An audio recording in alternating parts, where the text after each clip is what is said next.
Waalaikumsalam warahmatullahi wabarakatuh. Alhamdulillahirabbil alamin wa bihi nasta'in ala umurid dunya waddin. Wassalatu wassalamu ala asyrafil anbiya'i wal mursalin wa ala alihi wa sahbihi wat tabi'in wa man tabi'ahum bi ihsanin ila yaumiddin. Amma ba'd. Allahumma anfa'na bima 'allamtana wa 'allimna ma yanfa'una wa zidna 'ilman nafi'a waj'al 'ilmana hujjatan lana la hujjatan 'alaina bi rahmatika ya arhamar rahimin. Amin. Sebelumnya mohon maaf ini tadi agak telat gara-gara keasikan nonton Harta juga tadi. Yang ribut itu apa di DPR, dengerin rapatnya Mahfud MD dengan siapa itu yang Komisi 3, nggak keingatan lagi. Ribut di sana. Ya kita insya Allah bahas ini juga bukan dalam rangka supaya ada memunculkan kecintaan kepada harta, bukan itu, tapi bagaimana agar kita bisa memposisikan harta itu secara proporsional dalam kehidupan kita.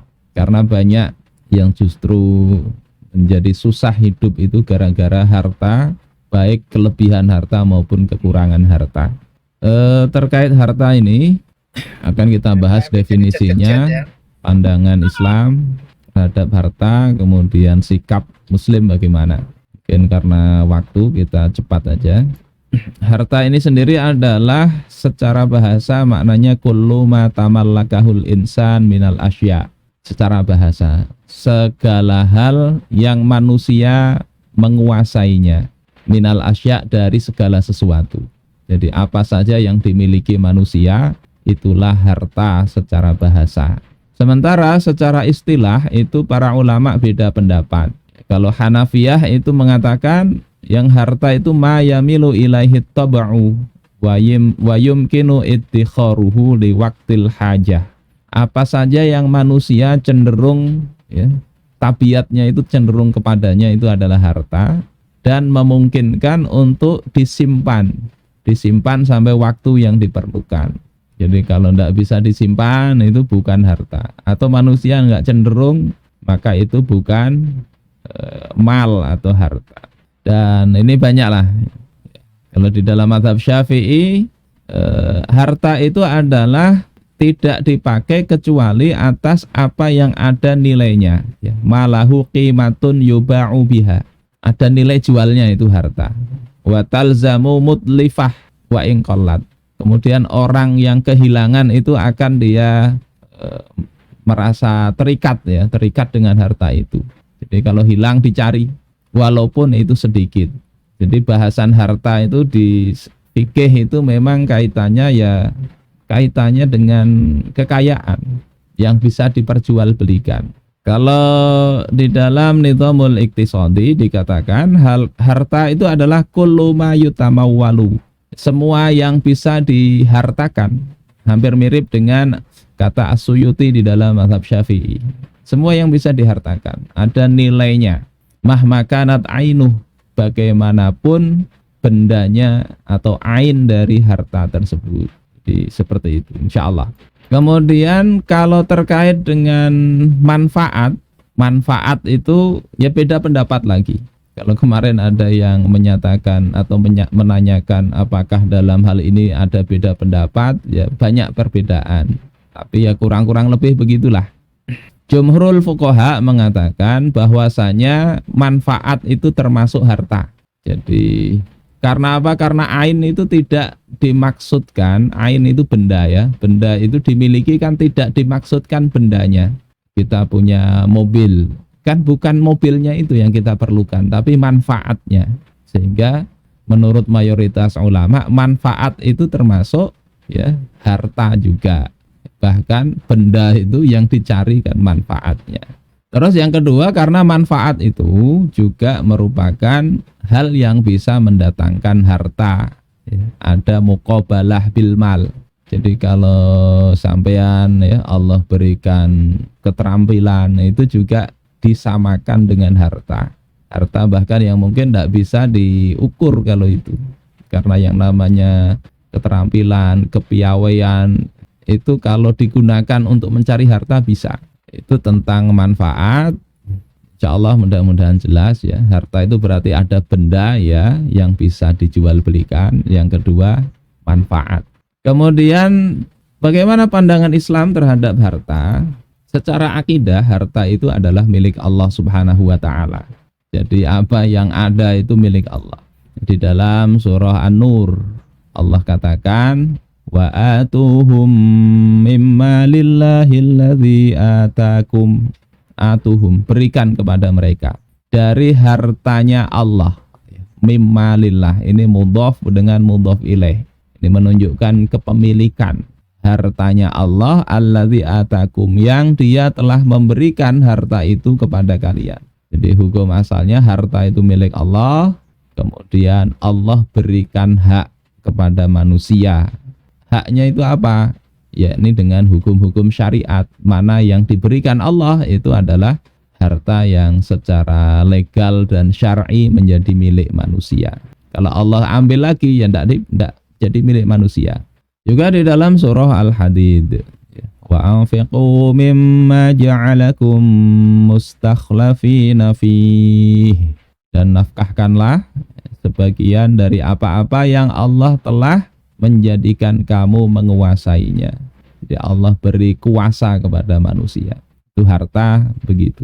Kemudian harta ini dalam pandangan Islam adalah sekedar penopang, ya. Penopang kehidupan, wasilah. Wasilah itu ya hampir seperti mobil atau motor, itu kan wasilah. Yakni ya sekedar nganterkan kita dari rumah mau ke tempat tujuan. Ya pakai itu. Cuma kadang ada yang menjadikan itu bukan sekedar wasilah ya, tapi sebagai apa? Tanda bagus hendaknya ya, kualitas kehidupan seseorang, sehingga dilihat mereknya, catnya apa dan seterusnya. Harta itu sekedar wasilah.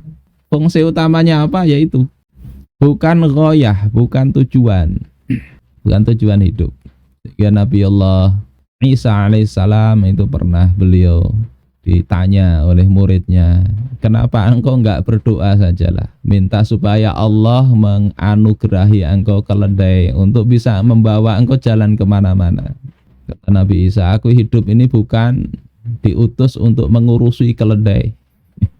Kadang kita hidup ini jadi hambanya harta ya, kita ngurusi harta terus. Padahal sebetulnya harta itu yang harus ngurus kita. Harta itu yang harus membuat kita hidup itu merasa nyaman, bukan justru kita merasa susah karena harta. Jadi harta itu milik Allah untuk membuat kita nyaman sebetulnya. Nah, tujuannya apa? Allah berikan harta nopang kehidupan kita dan siapa yang wajib kita nafkahi. Bagaimana kita bahas dalam bab nafkah kemarin ya. Kewajiban bagi bapak untuk memberi rizki dan pakaian kepada para istri dengan cara yang ma'ruf. Itu tujuannya. Kenapa kerja? Ada yang dinafkahi, diri sendiri maupun keluarga. Yang kedua untuk berjihad. Jadi kalau punya harta, niatkan ini untuk berjuang. Di dalam Al-Quran Allah Subhanahu wa ta'ala berfirman ya, wabtaghi fima atakallahu daral akhirah. Wabtaghi, carilah oleh kalian, fima atakallah, dalam apa-apa yang Allah telah berikan kepada engkau. Allah beri kita apa, gunakan itu untuk mencari apa? Darul akhirah, negeri akhirat. Artinya harta apa saja yang Allah berikan, niatkan ini untuk mencari kebahagiaan di negeri akhirat. Kalau tidak begitu kita ini sulit hidup itu. Termasuk apa di sini? Ya berjuang. Wajahidu bi amwalikum wa anfusikum fi sabilillah. Dan berjihadlah dengan harta dan diri kalian di jalan Allah Ta'ala. Banyak orang itu kehilangan orientasi hidup seperti ini. Ada pengacara terkenal, ada videonya itu rame. Saya dengar beberapa waktu yang lalu. Setelah dari pesta di Bali, dia ngomong bahwasanya apa ini hidup ini? Apa sih bahagia itu? Dia tidak temukan. Apakah saya harus menjadi biksu dulu atau apa gitu? Tadi barusan pesta, banyak wanita-wanita yang kata dia, semua bisa dinikmati, tapi tidak ada rasa bahagia dia itu. Itu lupa tujuan hidup, itu lupa. Harusnya harta untuk berjuang, Ada keluarga yang sangat kaya raya, Yang karena sudah bosan dengan kaya itu, akhirnya justru ini ya, semua kekayaan dia tinggalkan, dia tinggal di hutan, ya, pakai kemah, ya, kembali ke alam, karena enggak tahu tujuan hidup itu. Kasihan itu, kasihan. Kita ketika dikasih begitu belum tentu kuat juga. Sehingga bersyukur ya kalau Allah berikan apa yang ada, syukuri. Asal kita masih punya tujuan hidup beribadah, taat, ada perjuangan yang ingin kita raih di jalan Allah Ta'ala, itu dalam tanda petik harta tak ternilai. Jangan dilepas gara-gara mencari secuil kenikmatan dunia yang akhirnya tertipu.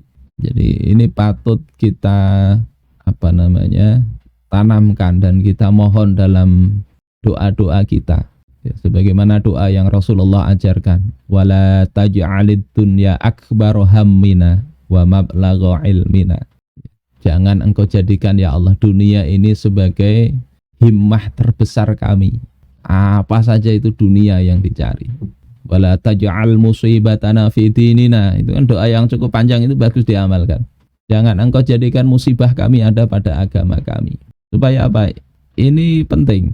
Kalau ini ndak bisa kita setting, ndak bisa kita amalkan, dalam arti amal di sini adalah memasukkan pemahaman ini, menancap dalam keimanan kita, maka kita ndak ada gunanya nanti belajar halal haram, ndak ada gunanya. Tahu halal haram tapi yang dominan di kepala adalah meraih harta, ndak ada gunanya itu halal haram. Nanti justru dia akan kalau dia alim, dia mencari celah-celah untuk bisa menjalankan yang haram itu. Tapi ketika hal ini bisa kita jadikan poros utama dalam pemahaman tentang harta ini, insya Allah kita akan mudah menghadapi kehidupan itu.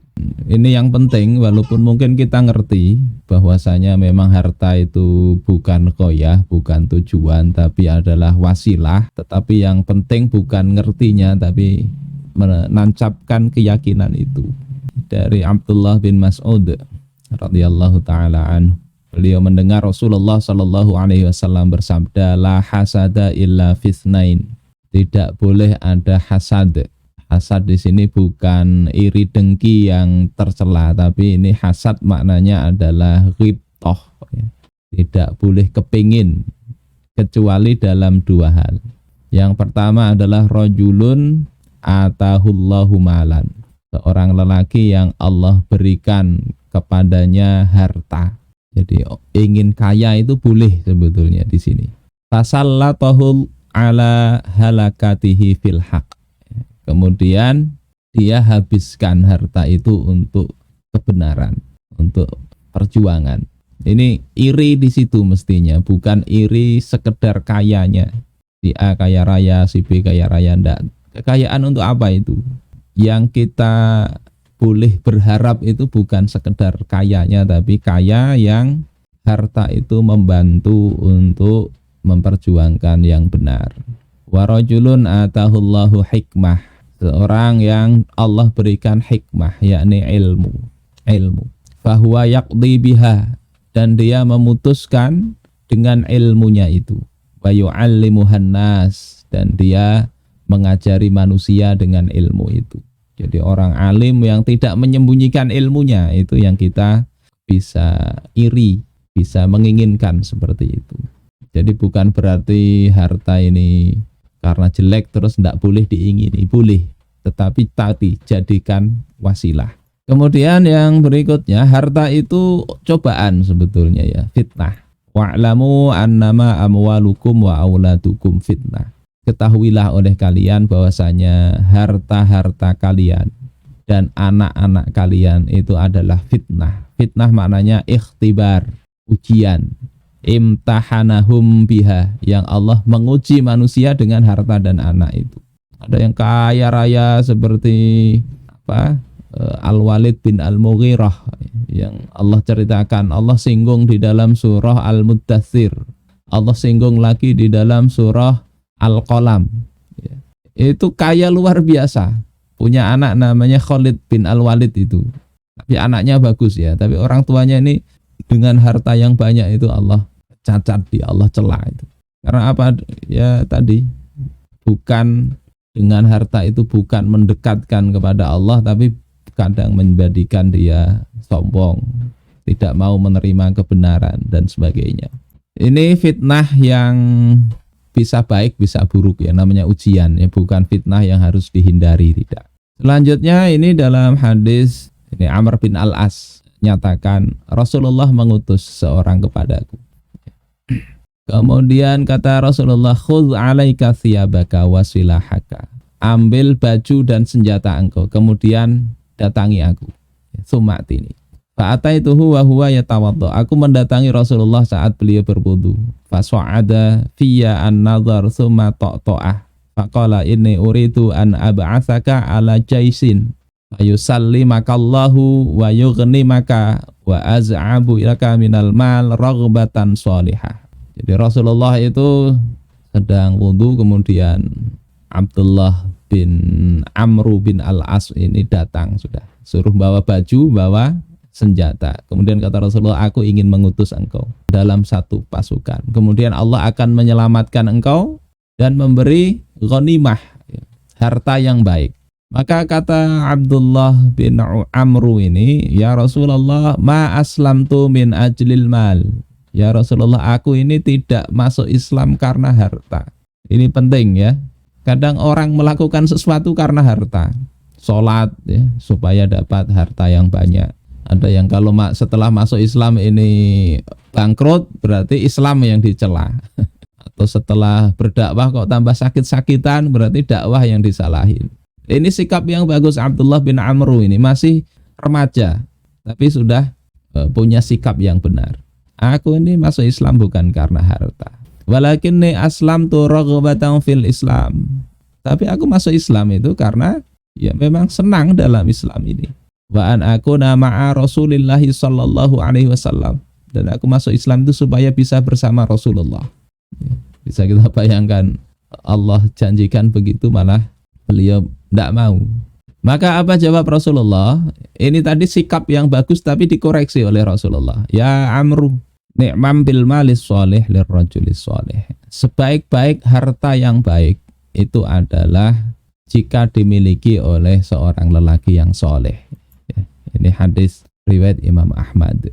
Jadi mestinya kita ini berpikir yang penting dulu ketika kita mau, entah itu berusaha, entah itu berkeluarga, yang penting dulu dirinya soleh. Orangnya ini siapkan diri untuk menerima karunia Allah Ta'ala. Jadi kalau ingin kaya, jangan berpikir bagaimana meraih kekayaan, tapi pikirkan pertama kali itu adalah kita ini supaya kuat memikul kekayaan. Tetap soleh ketika dapat harta. Harta itu kan mudah, Allah berikan kepada siapa saja. Orang kafir aja dikasih. Tapi kalau kita siapkan diri kita ini siap menerima amanah harta, Allah kasih harta justru merusak diri kita. Maka Rasulullah katakan ini, ni'mam bil malis sholih lirrajulis sholih. Sebaik-baik harta itu adalah kalau dimiliki oleh orang yang soleh. Ini bukan jadi alasan untuk kemudian sebagian orang menjadikannya alasan korupsi. Kalau saya tidak korupsi, ini nanti harta dikorupsi oleh orang jahat. Sehingga ada yang mengatakan kalau yang korupsi itu kiai ya tidak apa-apa. Kan nanti untuk bangun Islamic Center, bangun pesantren. Ada sebagian masyarakat begitu. Mungkin karena kebanyakan oknum yang korupsi dari kelompok atau grupnya, akhirnya ngomongnya begitu. Kan hartanya tidak dibakar juga toh, digunakan untuk kebaikan. Nah ini salah paham juga. Kalau ini Abdullah bin Amru tadi itu tidak senang harta itu, tidak mau, makanya benci, itu juga tidak tepat kata Rasulullah. Tapi menganggap harta ini tanpa prosedur halal haram itu juga keliru. Karena sesuatu yang jalan yang haram diniati dengan yang baik itu tetap haram. Niatnya baik ya, mau membantu, tapi mencuri untuk membantu tetap haram. Jadi rajul as-sholih, orang soleh ini orang yang ngerti, tentunya ngerti hukum halal haram dalam bab muamalah juga. Bukan sekedar rajin sholat, rajin berdoa, baca Al-Quran, tidak. Tapi memang soleh di sini ya perbuatannya sesuai dengan hukum syariat. Maka kalau orang seperti ini punya banyak harta, insya Allah memberikan manfaat. Sebagaimana Sayyidina Abdurrahman bin Auf, hartanya banyak, ya. Support untuk perjuangan juga semakin banyak. Ini pandangan terhadap harta. Berikutnya sikap, ya, sikap Muslim terkait harta ini. Kalau tadi Islam memandang harta itu milik Allah, bukan tujuan tapi sebagai wasilah semata, maka seorang Muslim juga harusnya memandang begitu dan mestinya mengambil harta itu sesuai dengan kebutuhannya semata, menjadi haknya, kemudian menunaikan kewajiban harta itu. Ini dalam hadis dikatakan may ya'khudz malan bihaqqihi yubarak lahu fihi. Siapa saja yang mengambil harta dengan hak yang memang miliknya dia ambil. Sebetulnya kalau kita mau berpikir lebih dalam, kita itu lebih berhajat untuk mengeluarkan harta yang bukan hak kita daripada mengambilnya, ya. Karena apa yang Allah tetapkan bagi kita itu pasti akan sampai ke kita. Rizki itu. Nah, harta-harta yang bukan hak kita ini mestinya kita bagaimana supaya tidak ada dalam harta kita. Karena itu penyakit sebetulnya. Kurang berkah harta, kurang, ya, membuat kita merasa tentram hidup. Coba teliti, itu bisa jadi ada hak-hak orang lain dalam harta kita yang tidak kita keluarkan. Entah itu sumbernya yang kurang pas atau cara yang memperolehnya sudah baik, tapi mungkin haknya fakir miskin, orang yang berhak mendapatkan zakat, zakatnya kita simpen. Itu jadi problem. Kalau mengambil haknya aja, itu akan Allah berkati. Wa may ya'khudz malan bighairi haqqi famasaluhu masalul ladzi ya'kulu wa la yashba'. Orang yang mengambil harta tanpa haknya, itu perumpamaannya seperti orang yang makan yang tidak pernah merasa kenyang. Haus minum air laut misalnya, tidak pernah dia merasa puas. Na'udzubillah. Kemudian yang kedua, ngambilnya sudah benar. Yang kedua, hati harus juga baik. Dalam sebuah hadis, ya, Rasulullah bersabda, inna hadzal mal khadiratun hulwatun. Sesungguhnya harta ini adalah lezat dan manis, hijau dan manis. Faman akhadahu bi tibi nafsin burika lahu fih. Barang siapa yang mengambil dengan hati yang baik, tidak dengan keserakahan, maka dia akan diberkati. Jadi harta barokah itu bukan sekedar halal, ya, tapi menata hati, mengambil dengan, ya, yang baik hatinya. Wa man akhadhu bi israfi nafsin lam yubarak lahu fi. Siapa yang mengambil dengan nafsu yang serakah, ingin bermegah-megah, ingin berbanyak-banyak, yahsabu annama lahu akhladah, dia menduga harta itu akan mengekalkan dia, mengekalkan kebahagiaan dia, mengekalkan image dia di masyarakat, seolah-olah harta itu yang menjamin itu, ya, maka Allah tidak akan berkati. Wa kana kalladzi ya'kulu wa la yashba'. Dia seperti orang yang makan tidak pernah kenyang. Jadi mestinya dua hal ini kita perhatikan. Selanjutnya, ya, orang-orang yang banyak hartanya, kalau dia itu tidak beriman kepada Allah, jangan sampai kita tertarik hati kita itu. Di dalam surah At-Taubah, fala tu'jibuka amwaluhum wala auladuhum. Jangan membuat engkau heran, kagum, tertarik harta-harta mereka dan anak-anak mereka. Innama yuridullahu liyu'adzibahum biha fil hayatid dunya. Sesungguhnya ini yang menarik di sini. Allah ingin mengazab mereka dengan harta itu di dalam kehidupan dunia. Coba. Jadi Allah beri harta itu ingin mengazab, na'udzubillah, ingin menyiksa dia dalam kehidupan dunia. Wa tazhaqu anfusuhum wa hum kafirun. Dan kelak akan melayang nyawa mereka sedang mereka dalam keadaan kafir. Jadi ini perlu jadi perhatian kita, bukan sekedar bagaimana nambah harta bisnis, tapi ini yang lebih penting. Jangan sampai yang kita cita-citakan, harta yang banyak itu tercapai, tapi tercapai Allah tidak senang, sehingga harta itu justru merupakan bagian dari siksaan kepada kita. Siksaan bagaimana kok bisa? Ya kadang ketika sedang tidak punya harta dia bisa rukun, tentram sekeluarga. Tapi begitu banyak hartanya mulai terjadi percekcokan. Yang biasanya bisa mudah mengeluarkan zakat. Ketika banyak melihat hartanya zakatnya kok misalnya 500 juta misalnya. Rasa berat hati mengeluarkan zakat. Jadi dengan harta yang banyak tadi tidak kuat lagi bayar zakat. Padahal duitnya ada. Kalau bayar zakat mungkin 1 juta 2 juta mungkin dia bisa plong aja. Tapi ketika tahu zakatnya ini bisa untuk beli Rubicon misalnya, dia mulai tidak bisa keluarkan zakat. Itu kan harta jadi menyiksa dia. Berat dia mengeluarkan harta itu. Mudah-mudahan kita enggak begitu. Nah itu terkait harta.